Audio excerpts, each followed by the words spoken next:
Hi there. Thanks for coming once more. My name is Ingrid Felton. A lot of you know me because a lot of you are on my page, so you know who I am.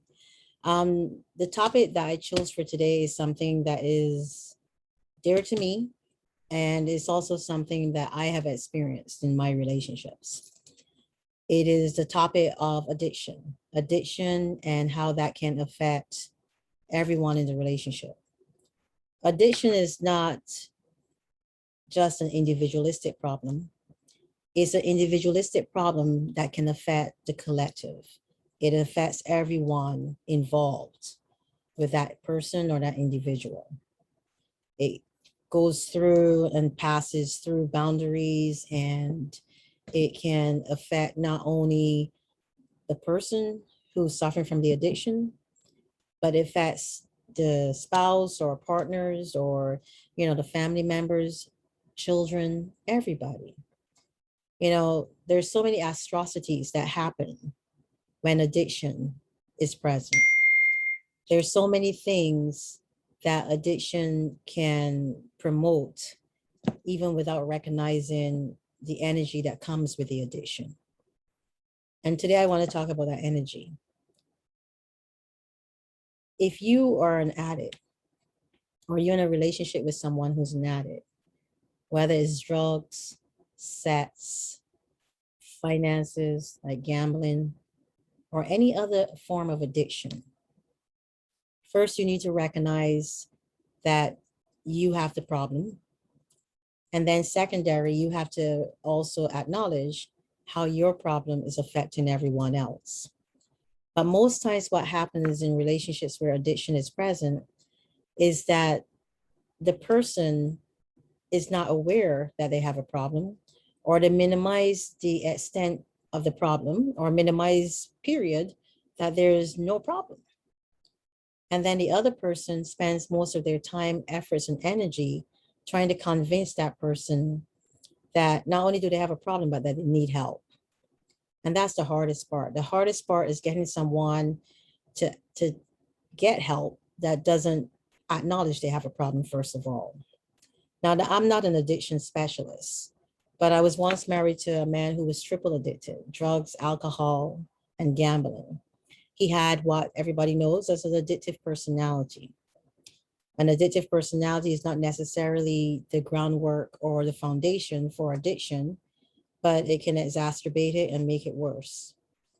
Many people who use alcohol start out socially.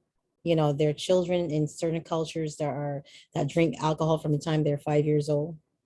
There are cultures that the whole notion of alcohol is part of the culture. So it could be cultural, it could be social, it could start from young, or it can start older in your life, teenager or adult, it doesn't matter. The fact that you drink is not an issue. The issue is one where the addiction takes you over and it alters your behavior, alters your attitude, and that behavior and attitude spills over into your relationships or relationship. It is very difficult to give or to promote, help or encouragement or support to someone who's spiraling out of control. I remember my husband, my ex-husband, when he was in the crack houses, he said once he remembered things that I would say to him, and he started praying through that. And he's been, I guess, sober and drug-free for as long as my son is existing, 20 something years. And it wasn't easy at first because when he first started, he lied. He was lying that he was sober or that he was not an addict. And then at some point he decided that the lies were not serving him well. It is something that can really destroy a relationship and put enormous stress on a relationship. I know that the person you fell in love with is the person you're trying to save. I understand that the person that is sitting right next to you that has the addiction is someone that you want to remain with. You don't want to let them go. You understand that loving them, or you're hoping that loving them is enough to save them from themselves. I'm always honest, I'm always frank, always direct. You cannot save someone unless they want to be saved. Trust me, I've tried. What you can do is be very honest with that person and try to get them help outside of yourself. You know, there's situations where I've seen couples or relationships where people have tried to put themselves out in order to help that person. They have actually lost themselves in the process of trying to lift that person up. And when you fall, it's harder for both of you to get up together because the blind cannot lead the blind. Addiction is a real issue. Sometimes you have to make very, very difficult choices and decisions. You know, we hear the terminology tough love, but what is tough love? Is tough love kicking somebody out when they have nowhere to go? Is tough love saying, I've had enough and walk away? Is tough love saying, you know what, you're on your own, you do this by yourself? I don't know what your version of tough love is, but I don't know how effective it is either, because I'm not in your position, I'm not in your shoes. But what I'm here to tell you today is that the first step in helping any addiction is to have that person recognize that they have a problem. And a lot of times, and this is difficult, right? This is the old thing. Like my father was teaching my mother how to drive, and we were children at the time. I was a teenager, and I was like, "Ay caramba, what are they doing?" Because it wasn't working. It was a catastrophe. And I learned from that even back then as a teenager that a lot of times with spouses and significant others, you're not the one that is going to lead that person to their salvation, or you may not be the one to help them get to where they need to go. That's the first thing you need to recognize. You don't have to have the savior complex. And a lot of people in relationships where the person is an addict have the savior complex. Look it up, where you feel that you have to save the person from themselves because it gives you some satisfaction. It makes you feel good about yourself. You don't have to be that person. What you need to be is supportive, but also understand that you may not be the only avenue for that support. Excuse me.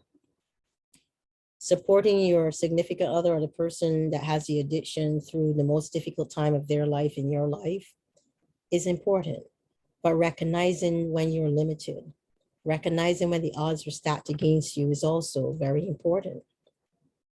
How long should you stay? How long is normal? How long do you put up with a dysfunction? That question is really reliant on what is it doing to you? What is it doing to the household? How is it impacting your children? How is it impacting your family? How is it impacting you? I can't answer those questions for you, but you need to answer those questions for yourself. The decision to help your loved one through an addiction really is a difficult decision. But sometimes, in order to save someone, you have to let go of someone. And I don't mean figuratively, but I mean you have to recognize that this is out of your control and give it to someone else or something else that has the ability and power to impact that person. That's all I'm saying. I'm saying stop trying to do this on your own. Stop allowing the dysfunction to impact both of you. Stop destroying other people's lives because one life cannot decide that they want to live. It's a choice really for the person who's the addict. The choice is not easy because in this moment, when you're in the midst of your addiction, you're thinking, what is there? You know, this thing, this substance, it allows me to escape. It allows me to forget. It allows me to be myself. It allows me not to think. It gives me, it gives me what I need in that moment to overcome my own personal demons. Your struggle is real, but there's a lot of selfishness associated with addiction. And addiction, it has a selfish nature. Let me say it differently. Addiction has a selfish nature, and selfishness and love cannot coexist in the same realm. Let me say that. Selfishness and love do not coexist in the same realm. Stop trying to do what you've always done. What do they say? It's insanity. Doing the same thing and expecting different results. Reach out for help. Call someone else that may have an impact. Find somebody else or source that can help your loved one through the addiction. You know, pornography is, especially the pornography addiction, is a big thing. The sex addiction in the whole is a big thing because of social media and social media exposure and the kind of environment that we live in right now, the one of isolation and driving people to participate in behaviors that just take them down a rabbit hole. You know, drug addiction, whether it's alcohol or drugs, you know, and there's other addiction, food addiction, you know, and there's so many, I'm not going to name them all. Regardless of whatever your addiction is, start by telling yourself your truth, acknowledging that you need help. If you don't ask for help, if you don't recognize you need help, you can't ask for help. And if you don't ask for help, you may not get to the place where you can beat this thing. Some people have beat it cold turkey. Some people can do it on their own. They have that divine intervention. Whatever and however you choose to do it so that you can have a healthy relationship with those you love and with yourself first. My name is Ingrid Felton. It's a serious subject, but I had to tackle it, right? I don't even know if I did it justice, but there's so many other components to this thing. But I want you to know that you have resources out here to help you. Thanks as always for visiting my YouTube channel. Please continue to subscribe, like the videos, leave your comments, tell others about what I'm doing here. And remember, what starts with you as an individual has the ability to proliferate to the rest of the world. Bye.